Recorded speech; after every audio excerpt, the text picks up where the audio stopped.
मैं अगर अपने टाइम को याद करूँ ना, कॉलेज के या कोचिंग के लिए जब मैं प्रिपेयर करती थी 12th में रहते हुए, मुझे जो पहला डर रहता था वो मेरे घर वालों को, मुझे ये कि शाम के बाद ना सिक्योर नहीं है घर से आने में या कोचिंग तक जाने में।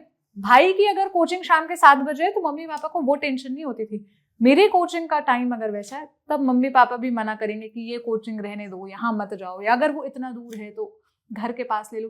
क्या लड़कियों के आज भी ऐसे कोई इंस्टेंसेस आपके सामने आते हैं? बिल्कुल बिल्कुल।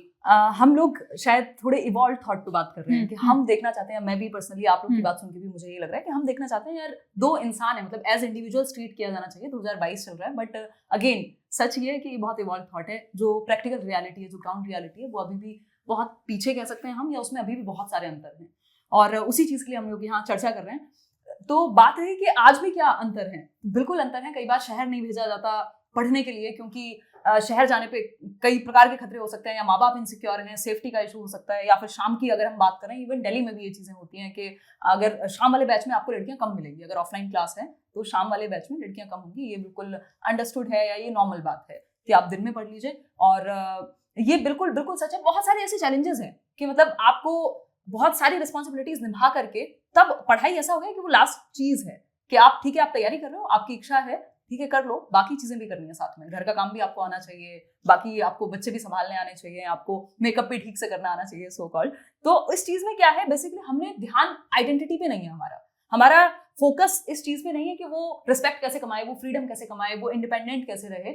हमारा फोकस कहीं और है। और अगेन मैं वही बात रिपीट करना चाहूंगी कि जैसे हम लड़कों को कह रहे हैं कि भाई शादी कौन करेगा तुमसे अगर तुम्हारी नौकरी नहीं है, और नौकरी देख करके तो शादियां हो रही हैं और ये और वो, शायद हम एटलीस्ट नेगेटिव बातें ना कह करके ये कहना शुरू कर दें कि भाई लड़कियों को भी एक बेटा है और बेटी है, दोनों को जब तक इंडिपेंडेंट नहीं होंगे, तब तक आप अपनी रोटी नहीं कमा पा रहे हो, तब तक शादी तो नहीं करेंगे, या मतलब उस तरह की चीजें। तो अभी बहुत बहुत सारी जगह पे जरूरत है इस पे काम हो, क्योंकि हर साल जैसे मेरे कुछ लर्नर्स हैं जिनकी शादियां हो गई, उनके अलग चैलेंजेस हैं, जिनकी शादियां नहीं हुई हैं उनके ये चैलेंजेस हैं कि यार हर टाइम ना वो टाइम लिमिट सेट हो गई है और वो खत्म होती जा रही है। ऐसा लग रहा है उनकी टाइम मशीन चल रही है और वो बॉम्ब फटने ही वाला है कि अगले साल शादी, अगले साल शादी, और जॉब अभी तक लगी नहीं है। अब जॉब में बहुत सारे फैक्टर्स हैं, कई बार एग्जाम कैंसिल होगा, कई बार डिले होगा, कई बार ज्वाइनिंग लेट होगी। तो उस केस में उनके लिए, लड़कियों के लिए ज्यादा स्ट्रेसफुल होता है कि आपकी तो टाइम लिमिट खत्म हो रही है, या तो कर लो नहीं तो छोड़ दो। और ये इवन अलग होगा शायद इस बात से, बट ये भी सच है कि प्राइवेट जॉब्स जो लड़कियां करती हैं वो शादी के बाद ज्यादातर आप देखेंगे लड़के जॉब नहीं छोड़ते हैं, चाहे वो प्राइवेट हो चाहे वो गवर्नमेंट हो, बट लड़कियां मोस्ट ऑफ द केस में छोड़ देती हैं। और जो लोग तैयारी कर रहे होते हैं वो चीजें इधर उधर चली जाती हैं,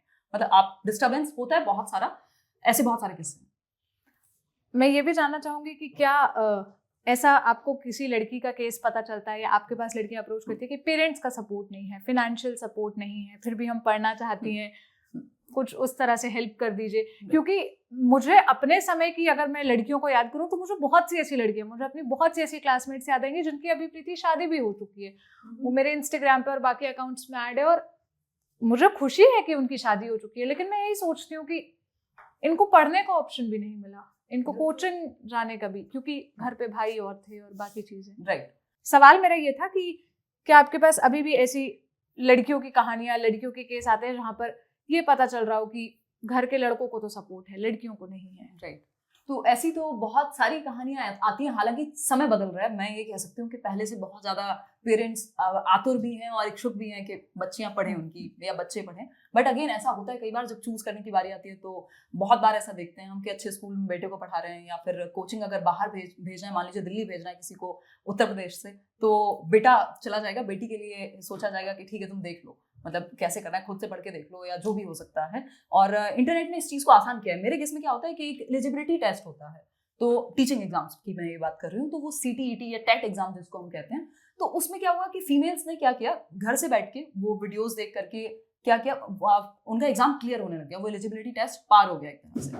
तो घर वालों ने फिर उसके बाद कहीं जाके सपोर्ट किया कि अरे तुम तो पढ़ सकते हो, तो एक काम करो, अब नौकरी के लिए भी तैयारी कर लो। तो ये उनके लिए अड़चने ज्यादा हैं, उनको ज्यादा मेहनत, वो डबल मेहनत करके दिखानी पड़ेगी जब कहीं से सपोर्ट आएगा, वो भी जरूरी नहीं है कि आएगा ही हमेशा। तो कुछ लोग हैं प्रिविलेज हैं जिनके पास, कुछ फीमेल्स के पास, बट बहुत सारा एक तबका कह लीजिए, एक बहुत बड़ी परसेंटेज है जहाँ पे वो सपोर्ट नहीं